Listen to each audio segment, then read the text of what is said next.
Welcome to another episode of Gurdjieff's 21 Psychological Patterns. Today, we're looking into a very specific type of psychological pattern that keeps us spiritually poor. Before getting into this, make sure to subscribe to the channel and check the previous 3 patterns first. This will help you understand this topic better if you're new to the channel. Gurdjieff noticed that when a person stops questioning themselves entirely, something disturbing occurs. In this state of self-satisfaction, a kind of psychological closure turns off your growth. When this closure happens, further inquiry feels unnecessary.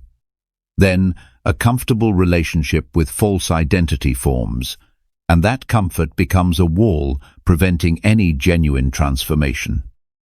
The appearance is one of stability. Confidence seems present.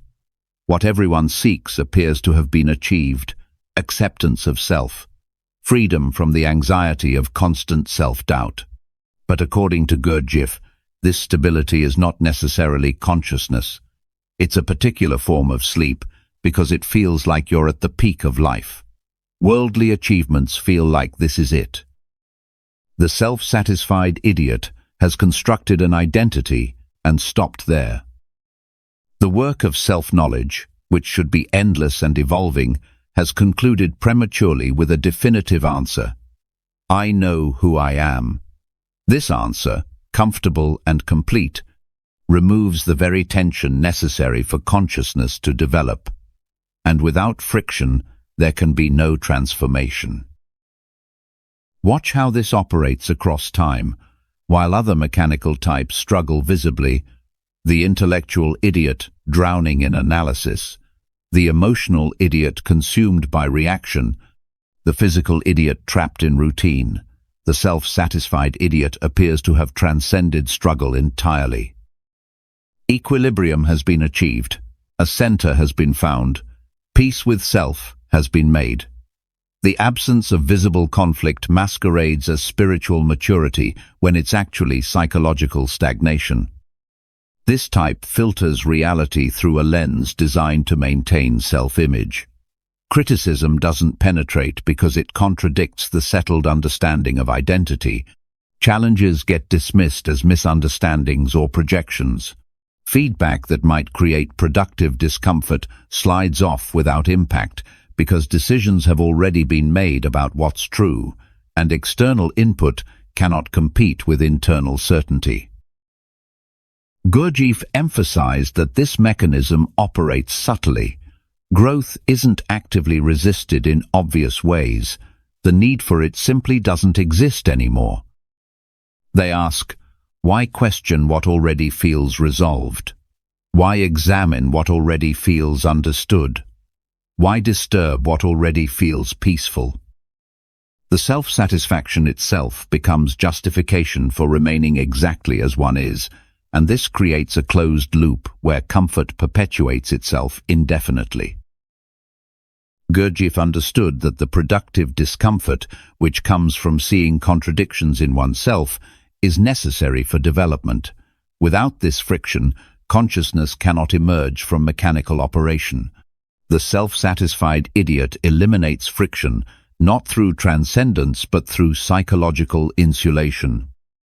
Their ego boosts the insulin that digests even the most powerful shocks that could jolt the previous 3 idiots. Imagine what happens when someone reaches this state. Their intellectual center, instead of questioning and investigating, now serves primarily to justify and reinforce existing self-concept. The emotional center, rather than experiencing the full spectrum of feeling, including productive discomfort, maintains a shallow calm that mistakes the absence of disturbance for genuine peace. The physical center settles into routines that support this stability, avoiding anything that might create the kind of challenge that leads to growth. Everything in the system organizes around maintaining equilibrium, but this equilibrium is not the result of conscious work. It's the result of having stopped working, having ceased the difficult process of genuine self-observation. Modern culture amplifies this pattern in fascinating ways. The language of self-acceptance and self-love, which can serve genuine psychological health when properly understood, often becomes permission to stop evolving. Statements like, "Be yourself," transform from honest self-knowledge into a defensive barrier against change. "I've learned to love myself as I am" can mean, "I've decided to stop seeing what needs to change." The therapeutic goal of reducing destructive self-criticism gets confused with eliminating all productive self-examination. Social media creates particularly fertile ground for self-satisfied sleep. The curated identity presented online receives validation, and that validation reinforces the constructed self-image. A story about who one is presented to others, confirmation of that identity arrives, and the feedback loop becomes self-perpetuating. The person one decides to be gets reflected constantly, making any deviation from that identity feel like betrayal rather than growth. The most dangerous version of this type emerges in people who have done some genuine inner work and stopped prematurely. Real insights have been achieved, authentic progress has been made, certain conflicts have been resolved, and then the journey concludes. "I've done my work" becomes the code for "I've stopped working." Enough self-knowledge exists to feel finished, enough understanding to feel complete, and enough growth to feel satisfied. That very satisfaction becomes the obstacle preventing any further development. This creates a peculiar trap. The person who knows sleep is present might wake up. The person who's obviously struggling might seek help. But the person who feels fine, appears stable, and seems to have achieved what was sought never gets questioned. The very comfort that's been attained becomes the barrier to seeing that comfort itself might be the problem. Gurdjieff's teaching on the necessity of conscious dissatisfaction addresses this directly. Real work begins not from comfort, but from productive discomfort, from seeing clearly that one's current state is insufficient, and from recognizing that what feels complete is actually preliminary. The self-satisfied idiot has removed all these essential ingredients. Notice how this differs from genuine self-acceptance. Real acceptance includes clear seeing of what is, including all contradictions and mechanical patterns. If the self-acceptance is real, pretending or deciding these are fine as they are isn't required. The self-satisfied idiot's acceptance is actually avoidance dressed as peace, and resistance disguised as contentment. A version of self carefully edited to feel acceptable has been accepted, not the totality of what actually is. The pattern reveals itself in how contradictions get handled. When life presents evidence that self-understanding might be incomplete or inaccurate, no pause occurs to consider this possibility. Instead, an immediate explanation arrives for why the evidence is wrong, why understanding remains correct, and why no adjustment to self-image is necessary. Reality must bend to match identity rather than identity evolving to match reality. This type rarely experiences the kind of breakdown that can lead to a breakthrough because the insulation has been too effective. Crisis slides off without creating useful cracks in the armor. Failure gets reframed as validation of who was already known. Loss becomes confirmation of resilience rather than an opportunity to question fundamental assumptions. Every experience, no matter how potentially transformative, gets absorbed into the existing self-narrative without altering that narrative in any substantial way. The intellectual justification for this state can be quite sophisticated. Therapeutic concepts and spiritual teachings are referenced. An entire philosophical framework can be constructed that makes refusal to change sound like wisdom.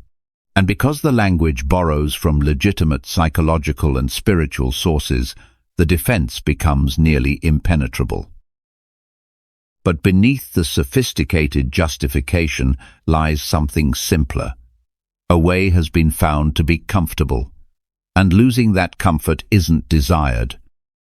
The self-satisfied idiot has discovered how to feel finished, how to feel complete, how to feel that further work is unnecessary, and this discovery represents the end of real development.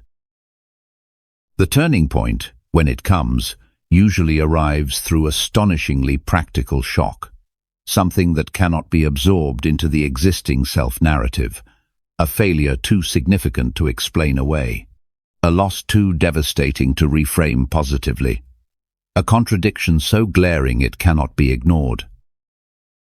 This pattern needs a shock similar to what Buddha provided to the thumb hunter. If and only if the person has a space left for awakening can this shock enter, but many never experience such shock. Even if it occurs, the crack gets quickly repaired and comfortable certainty returns. The pattern reasserts itself. The comfortable sleep continues, now with additional validation that the crisis has been handled and resilience proven. Even the breakdown becomes material for self-satisfaction. This might sound hopeless, but where there's a will, there's a way. The way out requires something counterintuitive.